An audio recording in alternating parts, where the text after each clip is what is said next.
Have you ever wondered who was the first person to drink milk from a cow? Or unexpectedly undergo surgery? Freelance writer Cody Cassidy has pondered these exact same questions, but for hundreds of different firsts throughout time. To help uncover these answers, he sought out experts in archaeology, science, and history that have studied these specific topics for decades. He compiled his findings in the new book, Who Ate the First Oyster? As a matter of fact, who was the first to shuck and consume an oyster? Cassidy points to back in 2007 when a team of archaeologists led by Dr. Curtis Marion from Arizona State University discovered fossil evidence of an early human encampment off the southern Cape of South Africa. In a remote cave, they found tools, the remains of a campfire, and shucked oysters. Cassidy says that throughout his research, learning about the first humans who ate specific foods was especially intriguing because these people didn't really know if it was safe or lethal. Who would crack open an oyster and think that the gooey sludge inside was edible? Or how did the first farmers guess that milk from a cow would be safe for humans as well? It turns out that right about the time of cattle domestication, which is around 10,000 years ago in Mesopotamia, there is evidence that people drank milk because shortly after that is the first time that adults could drink milk. This is sort of when lactose tolerance became. Prior to this, everyone in the world was lactose intolerant after they were children. So we can actually see when the first time this person had drank milk is, or at least geneticists have been able to narrow this to a fairly small window. I think the process actually began with cheese because a hard cheese doesn't have very much lactose in it. So they could have allowed milk to sit out and become a cheese, and then perhaps it sort of developed from there. Cassidy says that many of these firsts were unintentional discoveries and mistakes made through simple play or curious experimentation.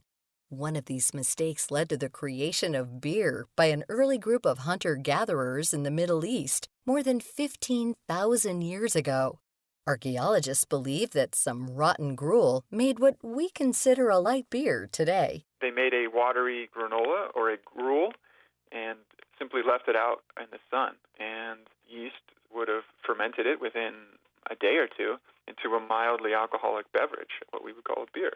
And this person, who I called Osiris, had the courage to drink it. And when she did, it really changed the course of human history because beer can be made from cereals, of course, and cereals are also a food. So when she started gathering cereals intensively, and the rest of her community called the Neptufians began gathering cereals intensively, this led to farming. So it was really one of our greatest discoveries, or at least most consequential discoveries, and it was made entirely by accident. Another accidental creation was the bow and arrow.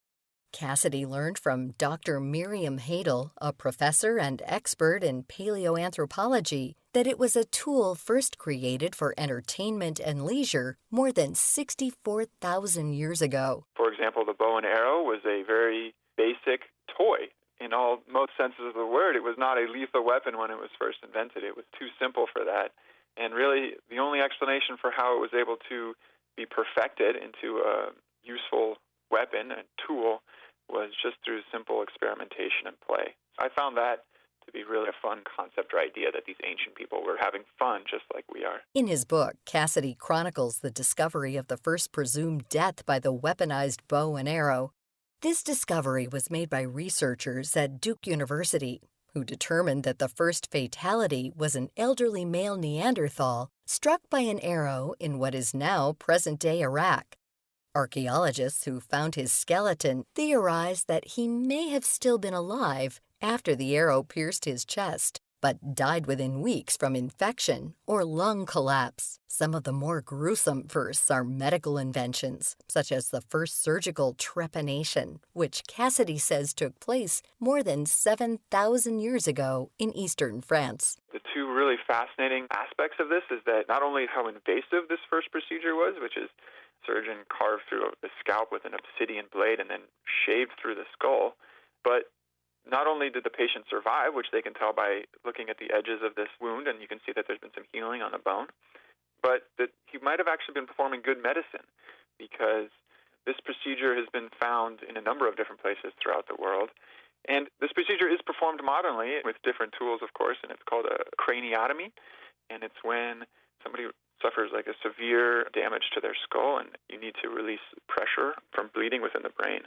And so there was a lot of wartime going on. There was a lot of wars at this time, a lot of injuries. And in Peru, they found this procedure was performed frequently when there was evidence of skull fractures. So there is certainly evidence that he was performing good medicine. Trepanation in prehistoric times was a crude procedure, usually done with sharpened tools made out of stone or wood.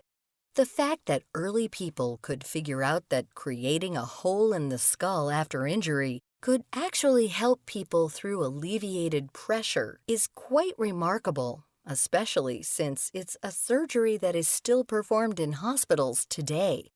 Another discovery that we still rely on today, especially right now, is soap. While many people assume that early soaps were made with whale blubber, this is in fact not true. Whale blubber soap didn't emerge until the 17th century.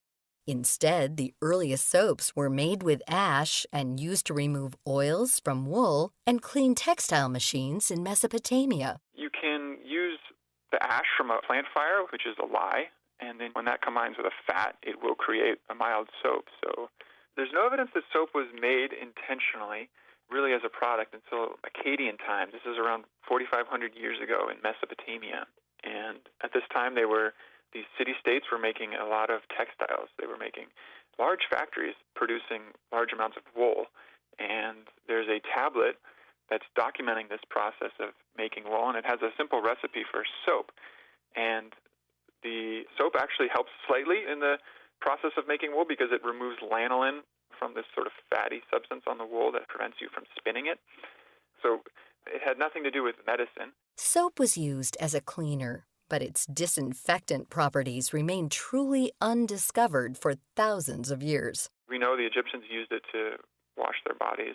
They're some of the first that we have evidence of using it to wash their bodies. But really, it's sort of been a 4,500-year process of us understanding how great soap is at removing pathogens, germs, and viruses from our hands. Really didn't understand it until we had the microscope and could actually see these things. To find out more about the many other firsts throughout history, like who had the first case of smallpox or who invented clothes, check out Cody Cassidy's book, Who Ate the First Oyster? The new release is available online at Amazon.com or through your local bookstore. Check out links, additional resources, and all of our past guests at viewpointsradio.org. For more behind the scenes, visit Viewpoints Radio on Instagram, Twitter, and Facebook. This segment was written and produced by Amira Zaveri. Studio production by Jason Dickey. I'm Marty Peterson. Coming up next week. There are moments in my life where I am afraid and I am looking in my rearview mirror constantly. The fight for racial justice in the midst of a pandemic. Then, in about 4 or 5 days, we unplanned and replanned a little intimate wedding. Getting hitched in the midst of COVID. I'm Marty Peterson. And I'm Gary Price. These stories in depth on your public affairs magazine, Viewpoints.